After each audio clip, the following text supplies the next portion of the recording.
Garment उद्योग द्वारा मजदूरों को बाहर का रास्ता दिखाने और वेतन नहीं देने पर हिंद मजदूर सभा तल्ख हो गई है। झाड़माजरी के सबसे पुराने गारमेंट उद्योग परिसर के बाहर हिंद मजदूर सभा ने एक बैठक आयोजन सभा के अध्यक्ष नरेश कप्पा की अध्यक्षता में किया और कार्यकारिणी गठित की। इसमें पूनम को प्रधान व सुरेश को उप प्रधान चुना गया। हिंद मजदूर सभा के खेमचंद ने बताया कि उक्त उद्योग द्वारा उद्योग के सभी कामगारों को वेतन नहीं दिया गया व उद्योग से बाहर का रास्ता दिखा दिया।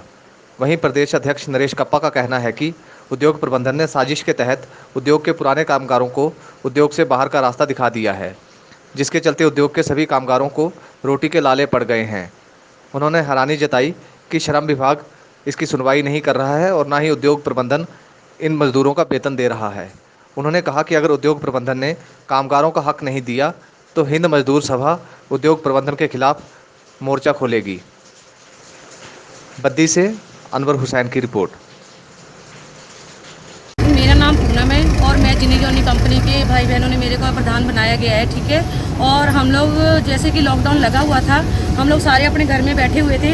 इन कंपनी वालों ने 4 मई को कंपनी शुरू की और हमें बिना सूचित किए हुए इन्होंने आसपास के बंदों को बुला के अपना काम शुरू कर दिया। जब बंदों को किसी को पता नहीं चला कि हम कंपनी चल रही है कि नहीं चल रही है, तो उन्होंने अपने सुपरवाइजरों को फ़ोन किया कि हाँ सर हम आए ड्यूटी। तो उन्होंने बोला कि काम नहीं है, जब काम आएगा आपको बुला लिया जाएगा। इसलिए जो जो जहाँ थे वहीं रह गए अपने अपने घर में। तो उसके बाद हम लोग जब इन्होंने जिनी जोनी वालों ने ना तो हमें कोई सैलरी ना कोई राशन कार्ड, जो भी कंपनियां सुविधा उपलब्ध कराती है बंदों को, इन्होंने कुछ भी नहीं किया ऐसा काम।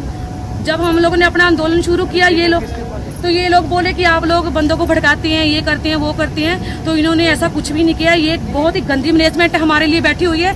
हमारे लिए कुछ नहीं इन्होंने किया। लॉकडाउन में सारे बंदे भूखे मरे हैं और इन्होंने जो भी किराएदार है उन लोगों को परेशान कर रहे हैं। बच्चे अपने कैसे पालेंगे और अपना कैसे आप लोगों को पेट पाल रहे हैं, ये आप लोगों को पता होना चाहिए। इन्होंने जो बंदा नहीं ड्यूटी आया था उनको भी ये इन्होंने लेटर लिख के दे दिया कि जो 50 दिन में नहीं आएगा उसको हम साइड को कर देंगे। फिर आधे बंदों ने 4 मई से ड्यूटी करनी शुरू की, उनको भी इन्होंने लेटर डाल के ये कर दिया कि आप 50 दिन में नहीं ड्यूटी आए, इसको आपको भी साइड को कर दिया। जो ड्यूटी आए थे उनको भी साइड को कर दिया, जो नहीं आए थे उनको भी साइड को लेटर डाल दिया। इसीलिए हॉस्टल वाली जो बच्चियां थी और लड़कियां थी वो अपने घर में बैठी कोरोना के कारण नहीं आ सकती हैं। उनको ने लेटर डाल के बोला कि आप अपना सामान उठाओ यहाँ से, नहीं तो आपको रेंट खुद भरना पड़ेगा।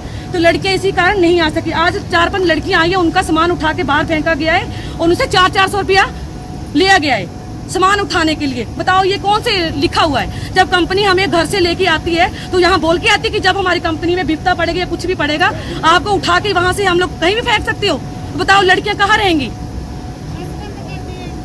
सब कुछ बसें बंद कर दी, हमारी सुविधा बंद कर दी, सारा कुछ बंद कर दिया। तो हम घर बैठने में खुद मजबूर हो गए।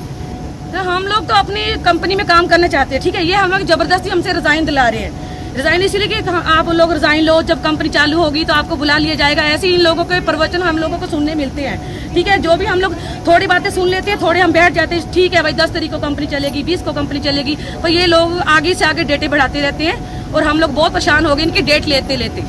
हाँ जी, हिंद मजदूर सभा जो यूनियन हमारी है, हमारे साथ आंदोलन करेंगे हम लोग। अगर हमारी मांगे नहीं पूरी गई तो हम लोग उनके थ्रू अपना सड़क पे उतरेंगे। अब जरूरत पड़ी तो हम भूख हड़ताल पे बैठेंगे। मेरा नाम नरेश कुमार, हिंद मजदूर सभा का जनरल सेक्रेटरी हूँ। आज मैं जीनियर जोनी के ये जो उद्योग है, इन्होंने बड़ी मनमानी कर रखी है वर्करों के साथ। जो सरकार को एपिडेमिक के कारण लॉकडाउन लगाया गया, उसमें जो इस कंपनी के वर्कर थे, इन बेचारों को इन्होंने मना कर दिया कि कंपनी हमारी बंद है और आपको जब काम होगा तब बुला लिया जाएगा। बीच में इन्होंने कुछ वर्कर थे जो नज़दीक के थे, उनको बुलाया काम के लिए, उनसे काम करवाया। और जो बेचारे 5 किलोमीटर से लेकर बद्दी से या दूर पार के जो बहुत दूर से आते थे वर्कर, उनको इनके बारे में कोई सूचना नहीं दी गई और ऐसे ही 30-35 वर्करों से काम इन्होंने करवाया। और बाद में वर्करों को इन्होंने मई महीने के बाद वर्करों को बोल दिया कि हमारे पास काम नहीं है, जब काम होगा तो आपको बुला लिया जाएगा। मगर बेचारे जो मज़दूर भाई हैं, जो मज़दूर हैं अपने, इनके पास ना इनके अकाउंट में कोई खर्चा, ना सैलरी, ना कुछ भी नहीं डाला इन्होंने। इनका अब बेचारों का इनका इतना बुरा हाल है कि इनके खर्चे के लिए भी बड़ी तंगी आ गई है। भूखे प्यासे बेचारे इधर जो किराए पर रहते हैं, उनको किराए देने के लिए इन्हें मकान मालिक जो वो किराया मांग रहे हैं, राशन वाला किराया अपना राशन का मांग रहा है, मगर इन वर्करों का बेचारों का ये उद्योग वाले देख नहीं रहे कुछ, इनका इन्होंने कुछ नहीं किया। और जो हॉस्टल में बच्चे रहते थे, बच्चियां रहती थी बेचारी, उनको भी बाहर कर रहे हैं कि आपको यहाँ से छोड़ना पड़ेगा, बाहर कर दिया। और 3-4 महीने हो गए और इनको बेचारों को ऐसे ही लारे लगा रखा है कि आपको रखेंगे, फैक्ट्री चलाएंगे, मगर उसमें कुछ नहीं, बेचारों को खर्चा कुछ नहीं दिया जा रहा। अगर उद्योग हमारे मजदूरों की मांगे नहीं पूरी करते तो हम पूरा सड़क पे आकर मजदूरों के हित में आंदोलन करेंगे और इनकी मांगे हिंद मजदूर सभा के झंडे के तले पूरी करवाएंगे। और ये हमारा उद्योग को एक हमारी चेतावनी है कि आने वाले उसमें जरा मजदूरों की मांगों का ध्यान दिया जाए।